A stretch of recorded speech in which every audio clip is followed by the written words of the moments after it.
Good morning, everyone. This is probably the biggest news. There's lots of big news today, lots of things I could get really deep into, lots of things I could talk about, and I'm gonna try and do it all, because why not, man? Why not? Why not? Lots of stuff going on. But the biggest news of yesterday, I thought, was this. I thought this was the biggest news. Ontario Digital, a new blue checkmark Twitter account, says, as our first Ontario Onwards Action Plan signature project, we're exploring digital identity for Ontario residents starting in 2021. Digital identity will make your life easier by helping you access services online and in person. A digital identity is a set of secure and verifiable credentials stored in your devices. Much like carrying physical government ID in your driver's license and health card, you'll be able to carry ID on your phone. Get a flip phone. Honestly, I think I'm going to pull my SIM card and just use a flip phone when I leave the house and leave the smartphone home to use like in work and stuff, right? But not to take it out in public. Goodness me. Anyway, Ontario Digital identity is a set of secure. Okay, and the other part of this is I'll finish the tweet thread. The other part of this though is like the Life Labs leak, like all of that data that just left gone, right? Disappeared. Multiple other Hells Angels or some other biker gang hacked another database. There were all sorts of breaches, government breaches of people's data. And we're supposed to trust these people with like putting it all together into this super secure app. Do you guys see like the government just does things poorly usually, right? Like they really do. They do things poorly. So having the government take control of all of your private data and putting it into an app like this to make your life easier is very suspect. And if you've been paying attention, and there's been a lot of people who are saying, holy cow, these conspiracy theories are real. The UN Agenda 2030 and Agenda 21. Yeah, I don't think that they're trying to hide it. Like there are people like the government of Canada, the Ontario government, municipalities, boards of education are all rushing to comply with the UN mandated stuff, like as fast as they possibly can. It's incredible. Canada created the Compact for Migration to comply with the UN. I don't think it's a conspiracy theory to be concerned about this. Here, I'll just finish off this thread. Just like with your physical ID, privacy and security are fundamental. A digital ID will be in your hands and under your control with encrypted data safeguarding against tampering or security breaches. I hope under your control means you get to opt out. I fear it does not mean that, but I hope that it does mean that. Here is the Australian version of this digital ID. And hold on a second. Oh, right. And I even linked one here. So link is in the description if you want to check out one of the data breaches. And I think there were other ones too, even beyond the ones I was speaking about. Here is what happened in Australia yesterday, or October 18th. So 2 days later, Canada and Ontario is pushing this out. It seems really, convenient timing, doesn't it? Here we go. Here's the Australian, here's the rollout of this digital personhood across multiple places like Australia. In the future, when we need to be able to contact trace people, we of course would like that information to be able to get to health authorities immediately, rather than having to go through the process of entering the data and across to them. So from this time next year, our expectation is that we'll no longer need this incoming passenger card, because we'll have a fully digital incoming passenger card. And what's more, by having a digital product, in the future, should there be a globally available vaccine, we'll be able to attach an authentic vaccination certificate to the incoming passenger card, so that we will know if a person has indeed had that vaccination or not, and therefore they will be able to enter into Australia potentially without quarantining. In the future, when we need to be able to carrot and stick, right? Like you'll be able to come in and you won't have to quarantine. Lucky you, because you've got your digital passport and your digital ID, right? You know, and if they want to contact trace you, they can just look up where your phone is, and that's what they'll come and get you. And maybe, you know, if we're really lucky, they can tie your bank account to it or your Apple Pay. And if you do something they don't like, they'll just, you know, fine you directly from your bank account. Can you wait? Unbelievable. The second biggest story is Media Center. Queen's University's Media Center is reporting Queen's University to remove Sir John A. Macdonald's name from law school building. I think it's the John A. Macdonald building. The founder of our country is needing to be removed. I think this is wrong-headed. erasing our history is 1984, right? It doesn't fix anything. All it does is wallpaper over what was done in the past. And if the founder of the country is a flawed man, well, that's to be expected. We're all human, right? And I think that is that removing, well, I'll read it here. It says the Queen's Board of Trustees today approved the university's decision to remove the name Sir John A. Macdonald from the law school building as recommended by Principal and Vice Chancellor Patrick Dean, followed by his acceptance of recommendations made by Dean Mark Walters, Dean of Faculty of Law, and a report from a special committee set up to consider the situation. These special committees are stacked. The universities have been usurped by the woke agenda. Deans like these people, the Mr. Dean Walters, making recommendations to remove history is just a bad recommendation, and I fear this is an attack on sanity, an attack on our history, an attack on Canada. I don't think this is the right move at all, and I think that more people should be denouncing this, calling it out, shaming it.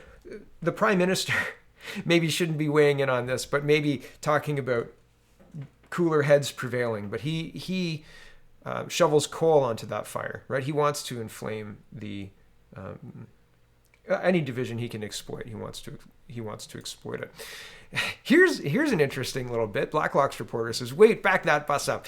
Did you just say the Prime Minister was paid $1.3 million in speaking fees?" Yeah.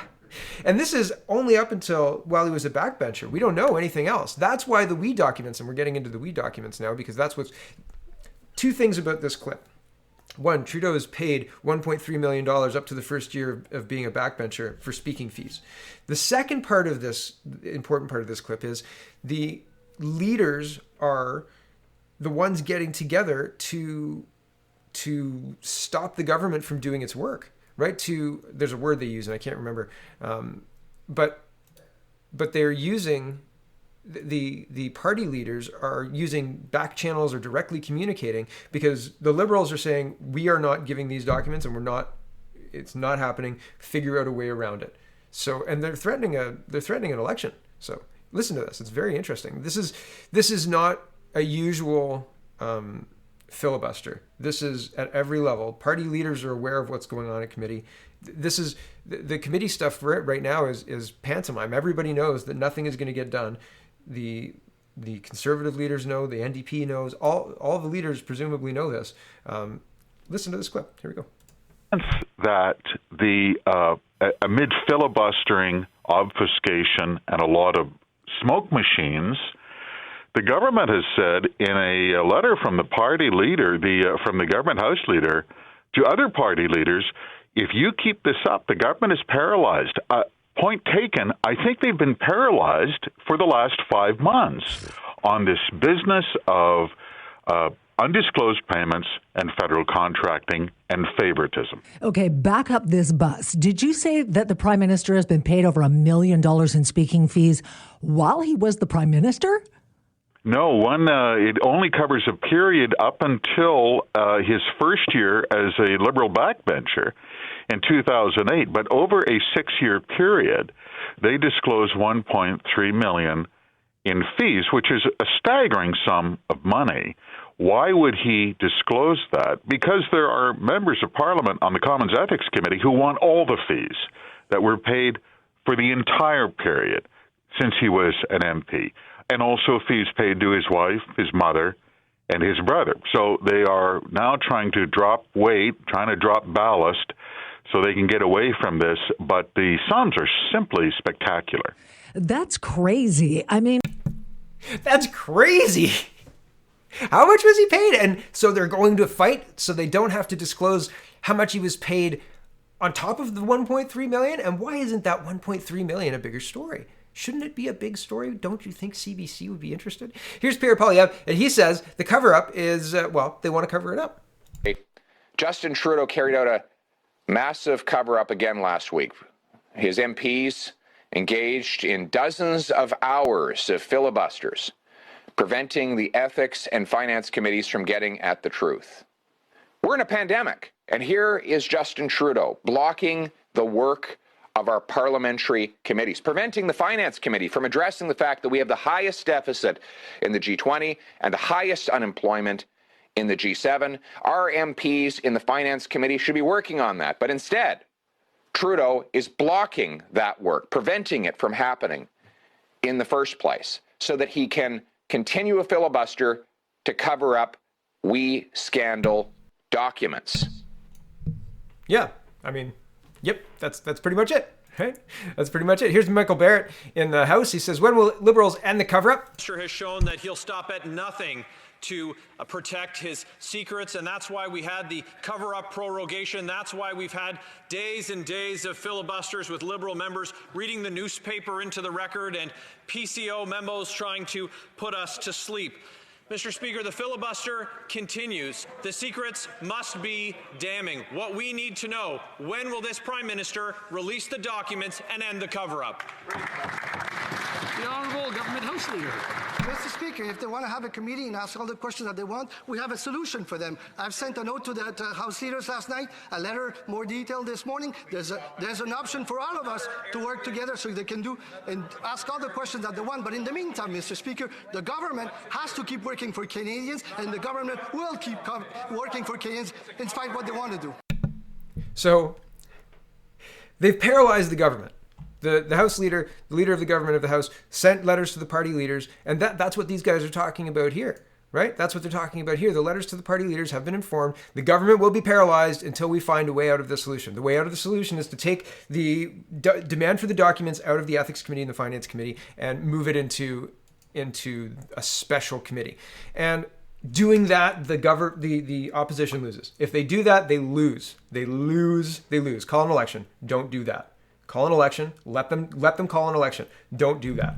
Don't move it to a special committee. It's not going to work. Withdraw the special committee thing, because it's going to get put on a shelf and it's never going to get done. Never going to get done. We've been paralyzed because they don't want these documents to come out. They are willing to, like most cost in the G7, worst result, and they're willing to continue to burn it in order to keep these documents hidden. Send them to an election and hold them accountable, and hold them accountable not by saying, we're not racist, you know. Hold them accountable by saying, where are the we documents? Where are the we documents? Here's what we know, 1.3 million, where are the we documents? That's how you hold them accountable. That's how you do it. But the apparatus of government currently cannot communicate with the people because the press has been purchased, and the people who are in the government are looking at that committee, right? They're looking at that red flag, that Toro. The Liberals want it. The Conservatives asked for it too, and the NDP are right on board. And that's what this whole thing is going to be about. Here's Ben Woodfind, and I think that's how they're going to find a way out of the solution. I think that they're going to try and say, oh, we're going to do this in this committee and hold them accountable in this committee, and garbage. It's garbage. It's never hold accountable. How exactly? Give us the documents. Well, not right now, but we'll examine it and let you know about our report next year. Bullshit. You lose if you do this. Okay. Ben Woodfind and says either there's something so damning in these docs the Liberals are willing to face an election or force an election over it, or they want an election and this is the sophomoric Machiavellian attempt to engineer one. Either way, the Libs just look like their usual cynical selves. Yeah, it's pretty terrible. Here's Evan saying, are the Conservatives trying to score partisan points by calling the We Charity Committee an anti-corruption committee? It's all about the name. The fight of the hour is about the name of the committee. No, it's about holding the kids. Yeah, it's about holding the Justin Trudeau kid accountable. It's about holding Trudeau accountable, and you can't do that with a committee that they're going to shelve. And they're going to shelve it. They're going to shelve it just as surely as they made Freeland finance minister when Morneau was booted.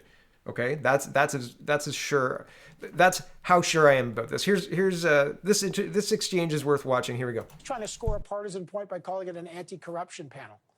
The ethics commissioner did not clear the wife of the prime minister to receive funds from an organization that the prime minister was going to award a $500 million contract to, a sole source agreement. And so that couldn't have been foreseen in that advice. And this organization paid members of the Trudeau family $500,000 and then put the pictures of the Trudeau family into their presentation to cabinet. And so there's very much a link between these individuals and the awarding of this grant. And so the details are important. The documents that were released today show that we have inconsistencies. The number of speaking engagements, the amounts that were paid don't match the testimony given by the Trudeaus, don't match the officials, they don't match the We organization. So we're getting new information. And the only reason we got that information is because of the pressure of the opposition. And we're going to continue to put the pressure on the government. That's our job. Oh, Mike issues. That's our job, to name committees. The Anti-Corruption Committee. We're going to name the committee whatever we want. And he goes through painstakingly. We brothers put the Trudeau family in their presentation to the House. How, like, demanding this bread trail, the crumb trail that we're asking for, the receipts, the money, the information, is necessary for the confidence to continue supporting the Liberals moving forward. And at this point in time, who would trust them? They're lying liars. Who would trust them? Liars? My goodness. Here's the Liberals, here's the National Post reporting 15 hours ago, October 19th, today is the 20th. Liberals threaten to call election if Parliament passes anti-corruption committee motion. The Liberals are threatening to send Canadians to the polls if Parliament passes an opposition motion to create an anti-corruption committee, calling the Conservative proposal an ultra-partisan and irresponsible. On Monday, Government House Leader Pablo Rodriguez expressed frustration at the Conservatives' push for the committee, which would be composed of 15 MPs tasked with delving into the We Charity scandal and other possible conflicts of interest involving the Liberals. Yeah, you know, whatever malfeasance they've done, whatever, we'll look into it and then we'll let you guys know. This committee is gonna definitely not be marred in delays and vetoes and all sorts of other crazy procedural things. Back to this. When you're asking the government to concentrate all their efforts on what is requested by this committee instead of fighting the pandemic, or instead being there for Canadian households, we think it's extremely irresponsible, Rodriguez said during the news conference. Rodriguez sent a letter to all opposition parties threatening that if the Conservative motion is passed on Tuesday, it would raise serious questions about whether the government has lost the confidence of the House, which could then trigger an election. When pressed on the threat by reporters, Rodriguez was vague about whether the Liberals would push for an election. Well, we'll see about that later, but a motion like this one sends a message saying that they don't have confidence in the House, Rodriguez said, or in the government. The Anti-Corruption Committee motion is one of 3 that could be tabled by the Conservatives on Tuesday, but a party source confirmed Monday that MPs had chosen it over a motion to ban Chinese telecom giant Huawei from Canada. That would have been an interesting chess move to watch. And another imposing economic sanctions on Chinese Communist Party officials, the Majinsky sanctions that I've mentioned before. I believe that that's what they're referencing anyway. The motion would require support from all opposition parties to pass, and historically it looked like probably would get support on the Chinese Communist Party official one. I think probably the opposition parties supported the creation of the China committee during the last parliament before the prorogue. So there's some precedent and reason to believe that they might support that, and they might support the banning Huawei over top of Trudeau's head just to get it done, because we're the only Five Eyes nation that hasn't done that yet. So you know, those are as far as opposition moves go, those are good ones, and would have been interesting to watch. At the same time, I don't trust them. Right? Somebody asked me yesterday in the comments, "Are you a Liberal?" I think probably because I was talking about how the NDP wouldn't support an election right now because they don't have any money, because they're broke and they couldn't afford it. And I'm not a Liberal, no, but I want to call it like I see it, right? Like, you can be a Leafs fan and call a bad Leafs game, right? Like you can, or not a Leafs fan, you can be a Dodger, mixed metaphors. You can be a Leafs fan and call a good Montreal game, right? Like, and wow, that was a really good play for Montreal, whatever, right? So that's what I'm trying to say. You can look at this for what it is, and that's what I'm trying to do, right? I'm trying to tell you what I think procedurally, good move, bad move, or whatever. So I have no support for Trudeau and what he's doing, and I don't think the NDP should be supporting him, but it is outside of that now, right? Like, they're playing power games, and they understand very, very purely what their power is, and NDP's power currently is in propping up the Liberals and trying to force them to push through NDP policies, and Trudeau's more than willing to do that.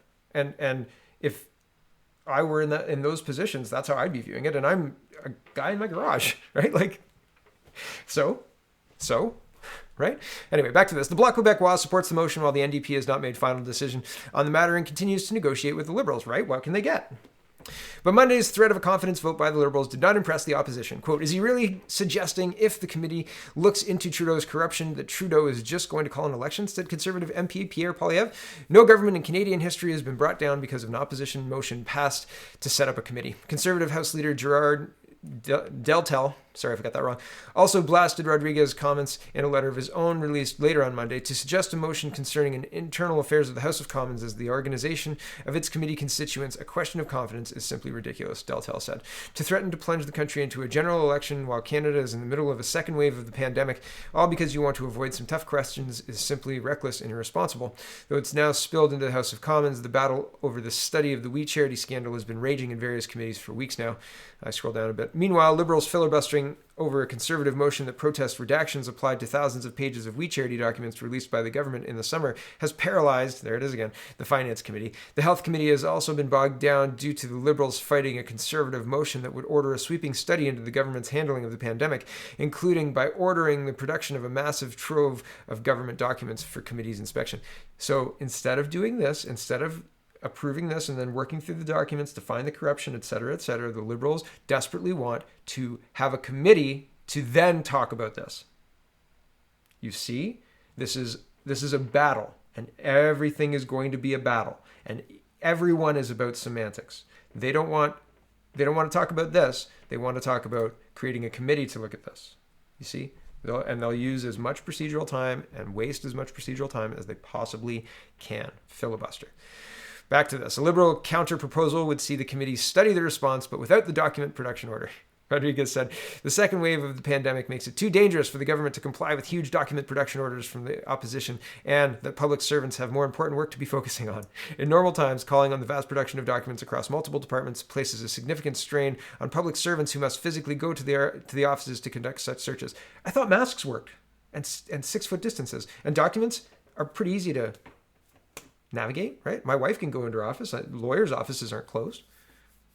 Lies from Mr. Rodriguez. Back to this. Now, during the COVID-19 pandemic, I fear that such sweeping document production motions with extremely tight timelines put forward by Conservative MPs are intentionally designed to impose, to be impossible to complete. We couldn't possibly. COVID-19. Oh. The Jagmeet Singh says he wants the committee looking into the We Charity controversy to be structured in a way that allows opposition parties to hold the government to account. I'm willing to work together to establish a committee that actually gets to the bottom of this. No. No. Power games. Pantomime, right? Pantomime. How long can you stall before you support Trudeau? Brutal. Brian Lilly says the Liberals say they don't want to talk about the We Charity because they're focused on COVID-19, but they also shut down the Health Committee asking for info on the government's response to COVID-19. We don't want anybody looking at how we've governed during COVID-19 because we need to get back to the business of governing during COVID-19. That's essentially their argument, and they can shove it up their right. House of Commons staffer says the Prime Minister's office also tracks candidates. This is another scandal, just a competing scandal, because why not? Prime Minister's office also tracks candidates' contributions to political parties and candidates, and regularly obtains lists of lawyers who are eligible for judicial appointments. When the Liberals talk about merit, they mean how much have you donated?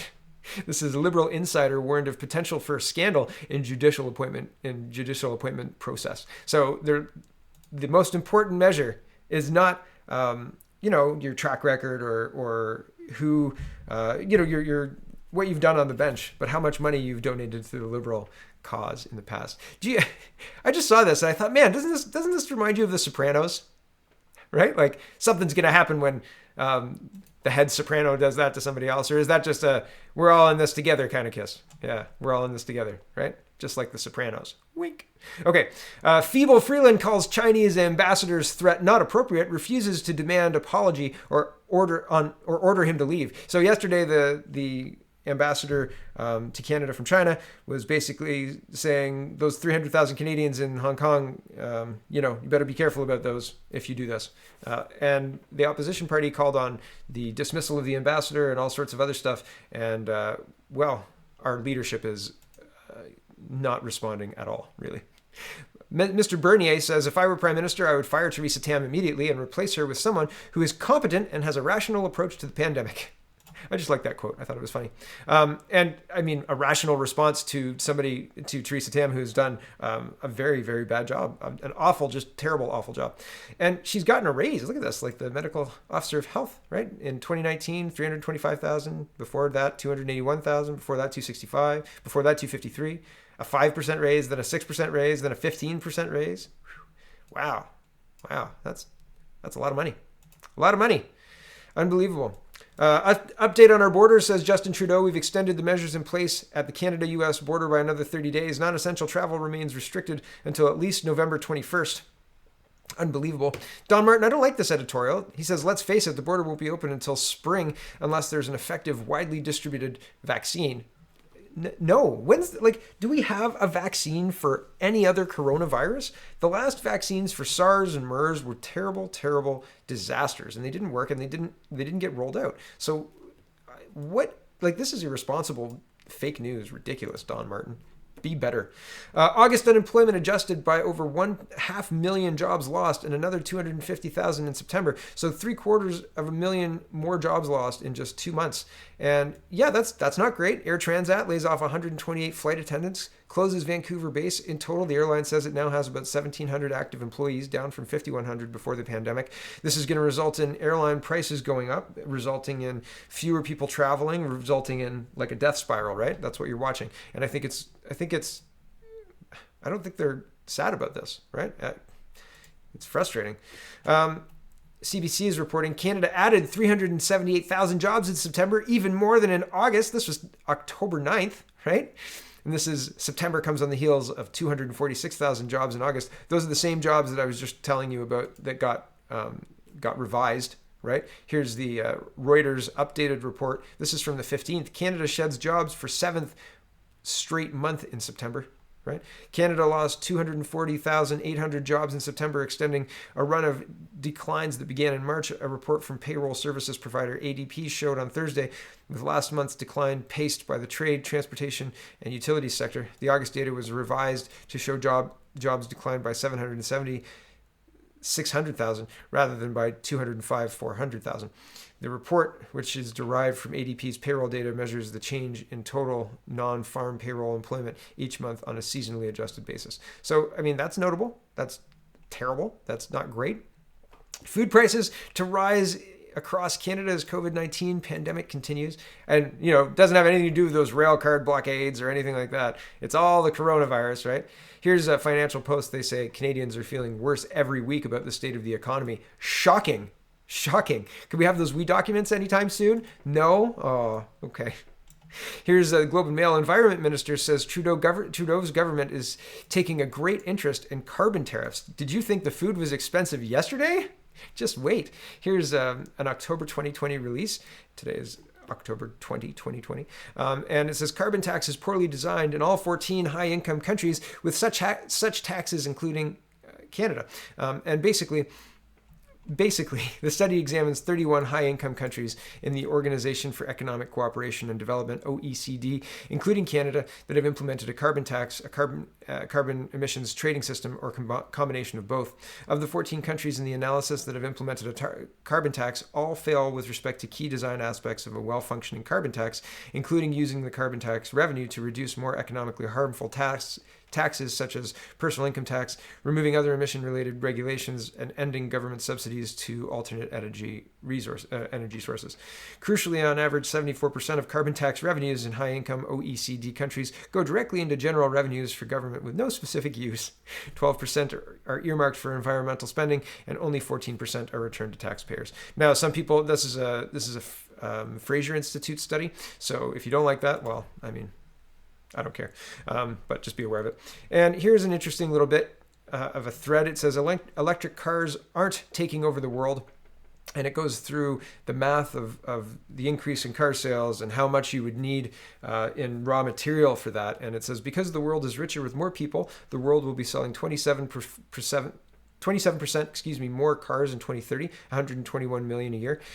Selling 16 million electric cars in 2030 needs 3.4 times the amount of lithium and 1.7 times the amount of cobalt compared to the total global production in 2017. So we need to find 3 times the lithium in order to meet the electric car demand if the technology is similar or based on the same technology that we've got today in 2030. Right? Do you understand how difficult that is? And that's not addressing the grid. Remember how on a hot day, the grid just, you have to have rolling blackouts or potentially, don't set your air conditioner too high because the grid might fail. Imagine everybody's charging their car. Okay, right? That's the problem with this. I'm long today. I'm long, and I'm just going to keep going because this is important. So I'm going to finish out with a long show. So buckle in. Okay. Robin Ruback says indoor dance classes are okay, but outdoor trick-or-treating is not okay. And apparently Ford Nation's deleted his tweet. I don't know. I'm not sure. Anyway, Robin Ruback was responding to a deleted tweet by Ford Nation saying that you can't go trick-or-treating, which was here earlier. Here's Doug Ford pleading with protesters to stop coming to his neighborhood scaring children. And, I'm interested. I don't think protesters should be scaring children. I don't think protesters should do that. But here's Jim Watson. He says, just watching Ford Nation at his daily press conference and his plea to ask protesters not to harass his neighbors near his home. Politicians deserve to be left alone in their own neighborhood. And Milhouse Van Houten says, so do citizens and the stupid lockdown and return to normal. And Doug Ford is coming into your house to...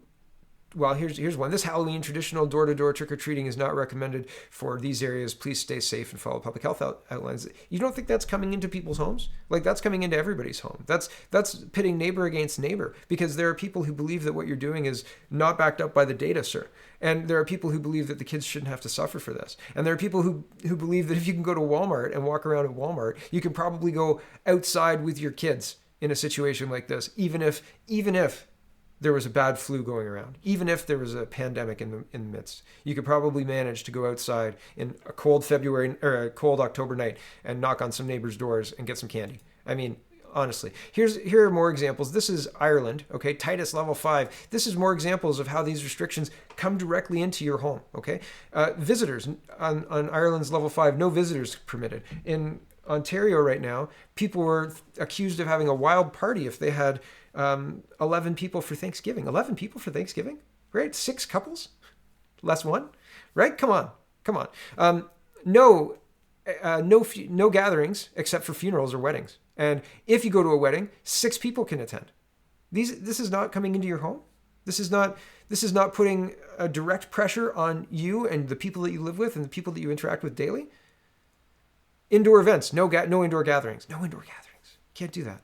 Sports fixtures, no matches or events. Bars and cafes, we will destroy the restaurant industry in order to keep you safe, citizen. Destroy it.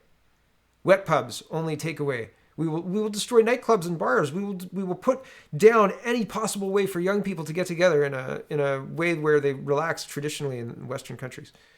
Domestic travel, stay at home except to exercise within 5 kilometers of home. This is Ireland, but I'm expecting this here soon. 5 kilometers of home seems to be what they want. They don't want people going further than 5 kilometers from home, which is, again, intrusive and coming directly to my home to tell me what I am allowed to do within my free country.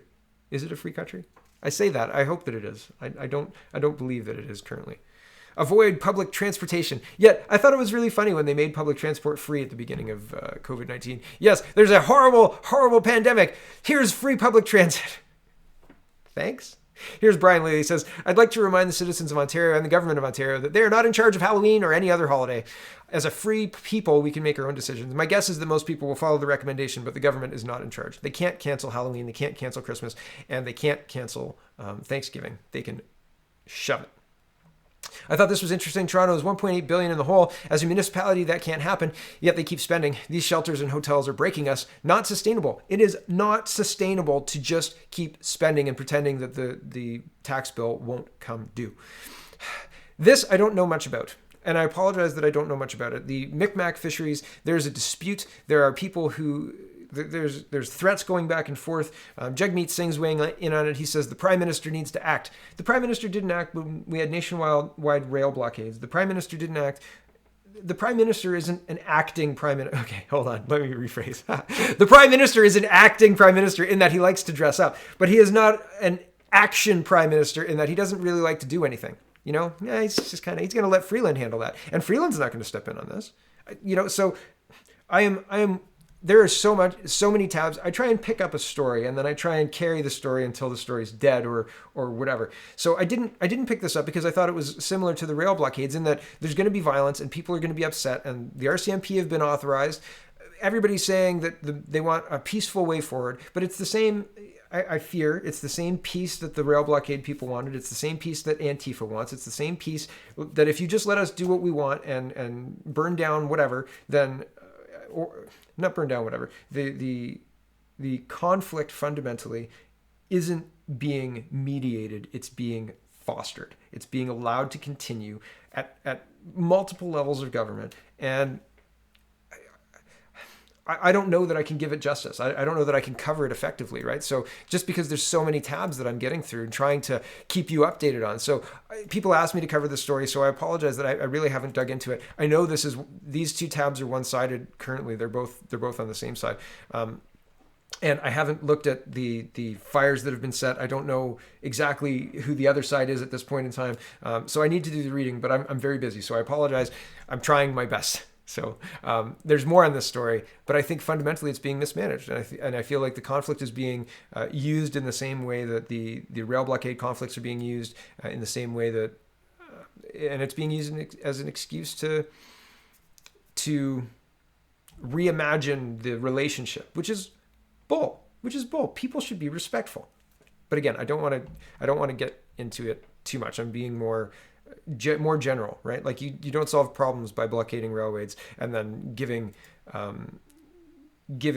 power to unelected chiefs who aren't representing the people. And again, this is a different situation, but I fear there's a lot of similarities. So picking up another story that's been a while, you remember this? As a second round of talks underway between Ukraine and Iran on the destruction of flight PS752, an Iranian official said today Canada has no part of the negotiation and called Foreign Minister Francois-Philippe Champagne impolite. Yeah, there's never going to be a resolution. Never going to be a resolution. This is interesting. The Canada Mortgage and Housing Corp proposes to hire retiring CEO as a consultant. You know what? I'm going to retire, guys, but you guys wouldn't want to hire me for my exact same salary for 4 months, right? Would you? You would? Wonderful. So I'll retire in 4 months with 2 years salary. Oh, you want to do 8 months? Well, that'll be, 3 years salary. Consultant work, man. I remember I worked at a place called KidsLink. It's gone now, which is super funny because I remember them planning on the 2017 being their breakout year. But it doesn't exist anymore because of mismanagement by Sonia and other people at the top. But regardless, I remember them doing exactly the same garbage. The people at the top would hit a certain level. The HR manager quit, and then HR was like a mess, and she had a consultancy firm. So I think like the same place that I worked, KidsLink was her only client, maybe. I don't know. I thought it was super funny though, because it was just like hemorrhaging money. It was just poorly managed, awful management, like people who have no idea how to manage things. This is exactly the same, except it's our government. Yay. Boo. Google, this is an interesting little video. Google influences our elections, and this is about the United States, but it happens in Canada too. In Canada, here is CTV. It says, I think we're going to need longer modified restrictions for COVID-19. Infectious disease specialist Sharkaway, MD, tells us if we're doing enough to keep the numbers down and whether the modified stage 2 could be extended. What does a lockdown do exactly? What's the goal for the lockdown? Are we supposed to get to 0 cases and 0 everything? Here's the Manchester mayor, apparently, this is the UK, and I like giving an idea of what's going on in different countries because I think it's important, because it is important, because what's happening is happening not just in Canada, it's happening across the world. So Boris Johnson, the Prime Minister of the United Kingdom, warns Greater Manchester's ICU units will be overwhelmed by 28th of October. It's the 20th, so that's like, 8 days away, more than a week away, and it will pass the peak of the first wave by November 2nd, as he offers Mayor Andy Burnham $100 million to settle the fight, by the end of the day, or else he will force the curbs through. So they're trying to lock them down in Manchester again, and the mayor's having none of it, and Boris is saying, oh, it's all going to be terrible in 8 days, a week, oh my goodness.